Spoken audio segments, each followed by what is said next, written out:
Hi, this is Jacksonville Jumbo Shrimp broadcaster Scott Kornberg. It's time to take a listen back to the week that was in the Miami Marlins minor league organization with Triple-A Jacksonville, Double-A Pensacola, High-A Beloit, and Low-A Jupiter. First, with Jacksonville. This is actually full week number 2 in the 2026 season for the Jumbo Shrimp. The first one did not go so well.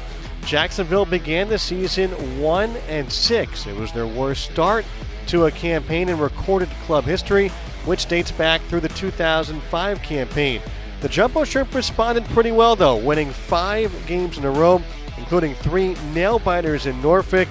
Perhaps the moment that stands out, though, came in a loss on Friday night with Robby Snelling on the bump. The Jumbo Shrimp recorded 19 strikeouts in that game, their most in the contest since August 9th, 2019, 12 of which came from Robby Snelling. Here comes wave and a miss. It's a Snelling bee.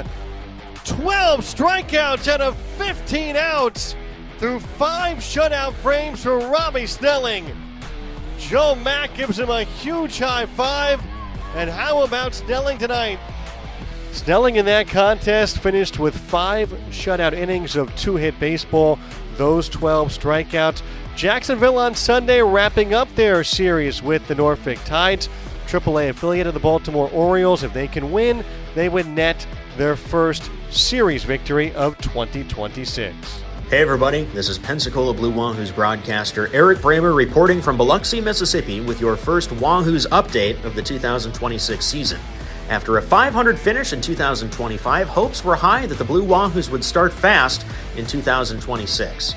Not so. In fact, the Blue Wahoos started 0-5 for the first time in franchise history before finally collecting their first win over the Shunkers on Friday night. The Blue Wahoos bats have been the main culprit. They're batting just .183 as a team, and in each of their first 5 losses, they did not score any more than 3 runs. Especially concerning their struggles with men in scoring position. They were batting just .100, that's 5 for 50, with men in scoring position through their Friday game. On the pitching side, a team ERA of 6.86 certainly has not helped. They've also walked 50 men in 59 innings. But let's turn our attention to the positives. New arrivals Dylan Lewis and Brendan Jones, acquired in the offseason trade from the Yankees, each have collected their first Blue Wahoos home runs. The Blue Wahoos as a team, talking about starting fast, are 25 for 26 in stolen base opportunities. And on opening night, returning star and right fielder Fenwick Trimble did this.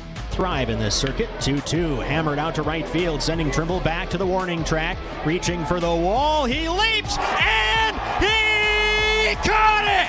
He took a home run away.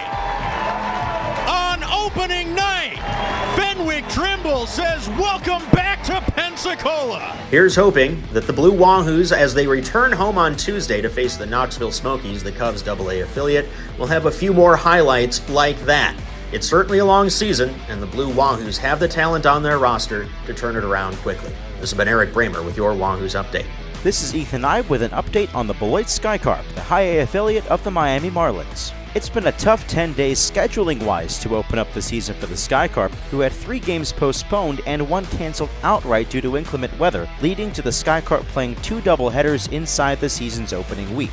Before Sunday's action, the Skycarp are 3-4 after splitting 2 games with the Wisconsin Timber Rattlers and so far winning just 2 of 5 against the Cedar Rapids Colonels. The best story out of Beloit so far has been the emergence of infielder Starlyn Caba, who was acquired from the Philadelphia Phillies in the Jesus Luzardo trade in December of 2024. The 20-year-old Caba finished last year at Low-A Jupiter and is off to a .450 start at the plate across his first 6 High-A games. That's a 9 for 20 clip for the Dominican, with a home run and 7 runs batted in. Other Marlins top 30 prospects who are beginning the season in Beloit include 2025 draftees Cam Canarella and Brandon Compton, in addition to Aiden May and Dylan Head. The Marlins' 2023 and 2025 first-round picks Noble Meyer and Iva Arquette are both starting their seasons on the injured list with Beloit. Of note, Canarella was injured while playing center field in Saturday's ballgame against Cedar Rapids on an outfield collision with Colby Shade while chasing a fly ball in the right center gap. There is no word yet on his condition, although he did leave the game on his own power. It's worth keeping an eye on, as last year's 43rd overall pick was off to a terrific 7 for 4-19 start with a home run and 7 RBI. The Sky Carp close out their series with Cedar Rapids on Sunday and look to earn a series split after Compton provided a walk-off single to beat the Colonels on Saturday. This week, the Sky Carp travel to South Bend for a 6-game series against the Cubs. This has been your Beloit Sky Carp update. I'm Ethan Ibe.